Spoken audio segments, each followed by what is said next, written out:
Welcome along to our big match preview and backed by Ladbrokes for the season. Saints travel to Swansea on Tuesday night. Truly do or die fixture for either side, in fact. But before we get there, we'll take a brief look back at the weekend's action as usual. But it is heartbreak at Everton at the weekend. And there is a lot to talk about for both games. So joining me once again from across the pond. And I appreciate it's quite early for you, Matt. SFC Delivery Podcast, good morning and thanks for coming by again. Oh, no, good afternoon to you. It's totally my pleasure. No problem. I mean, as I said, I've got a lot of notes here. But let's start off with the negatives and get onto the positives and look forward to Swansea. So, heartbreaking. In the 97th minute, Tom Davis knocks it in. It comes off the back of Wesley Hoot's leg. Deflected shot. Alex McCarthy was brilliant in those late stages. I mean, appalling referees once again at the weekend. Everton allowed to move the free kick that led to the goal forward about 10 yards. How many times this season have we said that referees have denied Saints a victory? Yeah, it seems like too many. And I generally try not to blame the referee. I don't want to do that, but yeah, John Moss especially. He was the referee for Watford as well with the handball that cost us 2 points, and now he cost us another 2, so that's 4 points, and that I think would have been enough to save us right now. And Tuesday wouldn't be that big of a deal. I've heard some people make the argument that because Cedric went down injured in stoppage time, maybe that was it. But I just don't think the time was all of it. I think there were a number of other decisions that went along with it in the build up to like you said, the free kick and things like that, and it just. The way it happened is devastating because I think a lot of us would have taken a point before the match. I think if you would have handed us a point, we would have been fine. But to be so close to 3 and really to put us in control and we'll talk about I think the impact of it is as we move forward. But yeah, it was pretty devastating. Yeah, absolutely. And the board went up for 4 minutes. You know, you mentioned Cedric, perhaps that held up the play just by a minute or so. But even so, it's a minimum of 4 minutes. It's gone well over time into the 97th minute, and it practically the last kick of the game. Yeah, and I think that was super frustrating because, you know, I saw somebody on the match reactions yesterday kind of just say, like, I guess we're just going to wait for Everton to be done trying and then we'll blow the whistle. And you kind of have to agree with it. And it blew me away to see it go in, to watch. You could just see how deflated the players were when it happened. They had done everything. McCarthy had done enough with making that save from that Leighton Baines free kick. Just everything. Everybody had done their job that day. And just to watch it kind of come away with us, it's similar to I think the Chelsea game a little bit in that we definitely played well. We definitely gave it everything, and yet we had nothing to show for it at the end of the day, or very little to show for it. Yeah, we left everything out there. And, you know, Mark Hughes in the press conferences afterwards in his interviews absolutely blamed the referees. And I think he's really got up his back the amount of times this season we've been denied. But one thing as well, we're also going to miss Mayor Yoshida for Tuesday's game. Red card, got sent off after 2 yellows, and that's something that's been reflected upon Mark Hughes' approach to games. The players fully committed, and another thing, there's 3 certainties in life: taxes, death, and an Oriol Romeo yellow card. Absolutely. Yeah, when you could see the reaction of Maya Yoshida as soon as he made the foul, he knew he was going off, and that I think is going to have an impact. I think even though Ryan Bertrand wears the armband, I think Yoshida is the one who kind of captains that back line, so to speak. He's the one kind of putting people in position. He's the veteran kind of presence among the center backs. And, you know, no shame on Bednarak whatsoever. He's been fantastic since coming in for Stevens. But now you have 3 very young center backs playing in perhaps the biggest game of the season for us. And I think that could have an impact. And, you know, just looking back at the 2 points kind of dropped against Everton, if we get those points and we go ahead of Swansea, it forces them to kind of come on to us. And I think that would have played into our hands nicely. That would have allowed us to play somebody like Shane Long and perhaps Nathan Redmond along and say, you know, come try to score and let us hit you on the break. And now kind of all of that is gone. And we have to go with an inexperienced back line in a game where we're going to have to be, it's probably going to be fairly cagey. But we'll get onto that stuff. So. Yeah, I think you're dead right. May Yoshida has looked organised. He's brought that leadership in the back line. And Wesley Hoop, for all of his struggles, he is a bit calamitous sometimes. And Jack Stevens, without a doubt, will return. And I think that leaves us really light for options if we continue with the three at the back. I mean, Yoshida's going to miss out on Tuesday, but it could be a baptism of fire. It could be Alfie Jones or somebody else from the youth team sitting on the bench on Tuesday night for, like you say, the biggest game of our season. Yeah. And I don't know what kind of a formation he'll go with, if that'll force him to change to a back four. I struggle to I haven't put it in perspective yet. I'm not sure how Mark Hughes is gonna do. I guess we'll have to wait for the press conference tomorrow to kind of see if he gives any hints away, which I doubt he will. I think he's smarter than that. But I don't know.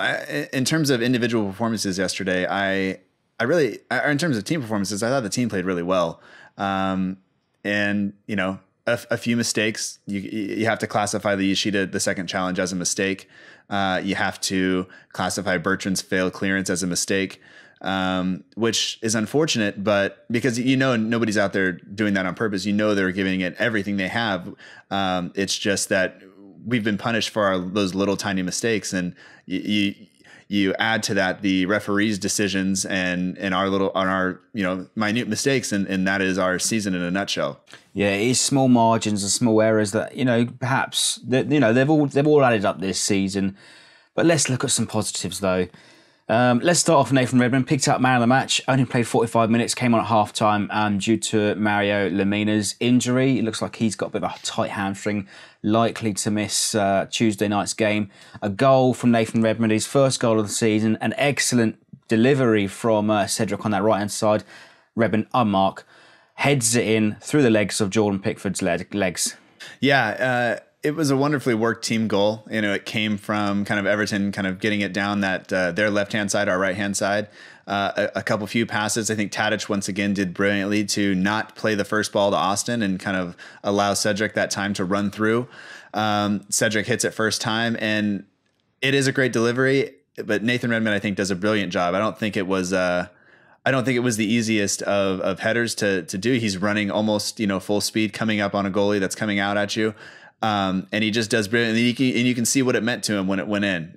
He turned and ran straight towards the fans. I wasn't watching the game live. I had the first half on the radio when I was out at my kids' games, and then I had to do something else, and I came back and somebody showed me the score, so I wasn't super happy, but I went back and watched the replay, and it was just it was great. And then I picked up the game into the 80th minute, and I thought Redmond was spectacular yesterday. Yeah, now certainly take a monkey off his back. He's a lot of critics this season, and certainly will take some pressure off. He's playing with a bit of freedom in the last few weeks. Playing in eventually we went back to the 5-4-1, and at the other end of the pitch as well, Alex McCarthy, wonderful again, excellent save to deny Leighton Baines' free kick in the def. Yeah, you look at some of the saves that he's made this season that have saved us points, and they are spectacular. It's now 2 weeks in a row where. Now that's the difference between 1 point and no points. And had that happened yesterday, I think we really would have been in a bad position. McCarthy's been fantastic, and you can see how devastated he was when that goal went in, because he had that shot saved until it deflected off Hoot. He was there. It wasn't a great effort from Tom Davis, I don't think. I think it was kind of I don't think he got all of it, and it was an unlucky deflection, and that's all it was. But no fault on Alex McCarthy yesterday for what he did or how he played. If I can speak a little bit to, as you said, Nathan Redmond with his bit of freedom, I think him and Dusan Tadic have been allowed to go and express themselves a little bit more than they were under Pellegrino and Puel. I think they were kind of held up a little bit, and I think now it's quite clear that they are able to go out and do kind of what they can do, and they have a bit more freedom. You see Tadic kind of roaming where he pleases, and I think that suits him very well. And I think that's all down to Mark Hughes in the system that he's designed.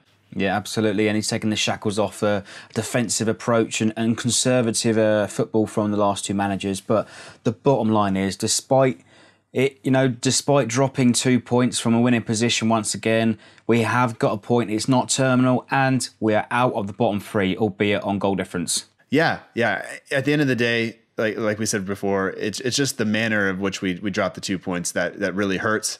3 points would have been nice, but I think we all, in our minds are thinking that 4 points will probably be enough. And so to get that one yesterday, it all comes down to Tuesday now and going to get those 3 from Swansea.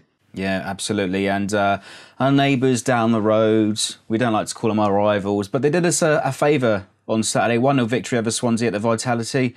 Helped us out, and they've put them into the bottom 3. We leapfrogged them. Yeah, that was great. And so thank you to them down the way. It was nice to see them. They played a little bit better than they did against us, but not much. Swansea just didn't look good. They didn't look great. And so the fact that we were able to do that, I think now it puts us it gives us a little bit of, I think, motivation, and it probably puts a little bit of impetus on Swansea to still come after us, because they need to beat us still. And so that, I think that'll help us out a little bit as we go into Tuesday, as long as we can kind of stay disciplined and be ruthless when we do get the chance to exploit them coming forward. I expect it to be quite an open game. I think Carlos Carvajal will have the occasion risen into his players as well. But at the other end of their pitch, Swansea struggling to score goals, recently fallen away, haven't really won in 7 games.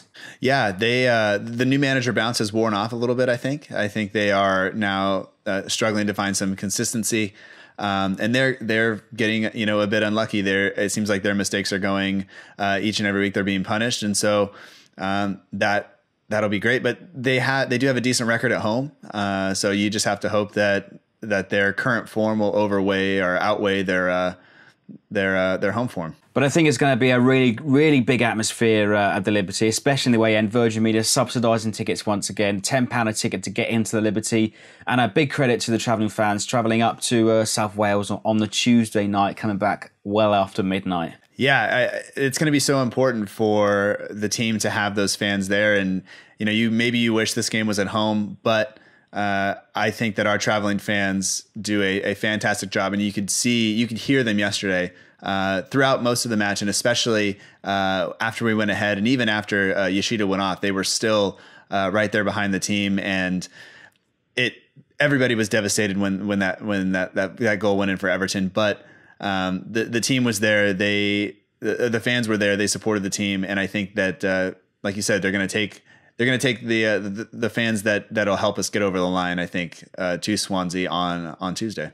100%, and the support recently has been terrific, and it's our duty once again to get behind the side, because that 12th man will and can give belief back into players that we can stay up. I'll be honest, after that Chelsea defeat in the league a few weeks ago, I thought we were done. I thought that was it. I thought, because that was one of the first times that we had put it all together and still didn't manage to come away with anything. And I didn't think we were going to be able to recover from that, but I was wrong. And the guys came back, and they have looked so much more confident since then. And you just hope that this defeat, that they can realize that we have basically one more game to go do this. And maybe we shouldn't say that, given that City seem to be maybe a bit on the beach themselves, but we're so close to getting over the line here. And I think Hughes will have them up for it and ready. I think they'll be confident despite what happened at Everton. And, I don't know. I have some belief and some hope, and I think the guys will go out and fight. Yeah, keep the faith. And as I said, it truly do or die. But what's your hopes, dreams, predictions for Tuesday night at Swansea, mate? I feel like I constantly go with like a 2-1 prediction, because I don't tend to think we're going to keep a clean sheet. But Swansea haven't been good, and so I think I'm going to go 2-0 to us. I may be optimistic, but I think we're going to do it, and I think we need to do it. So I'm going for it. I'm a bit disappointed. I was denied the opportunity to get off of work. I was told I have to come in, so we'll have to tuck myself away somewhere in a corner and make sure I have the match on. All right, I love the sound of that 2-0. Can we do it? Leave us your thoughts in below for our travel to the Liberty Stadium on Tuesday night. Thanks for coming by, mate. Oh, my pleasure. Thanks for having me. And of course, go ahead and check out the SFC Delivery podcast. The link will be in the card in below. You can get that on the usual means. Make sure you go check it out. It's an excellent podcast. Don't forget to leave your predictions, your thoughts to the Liberty Stadium. Truly do or die for Saints on Tuesday night.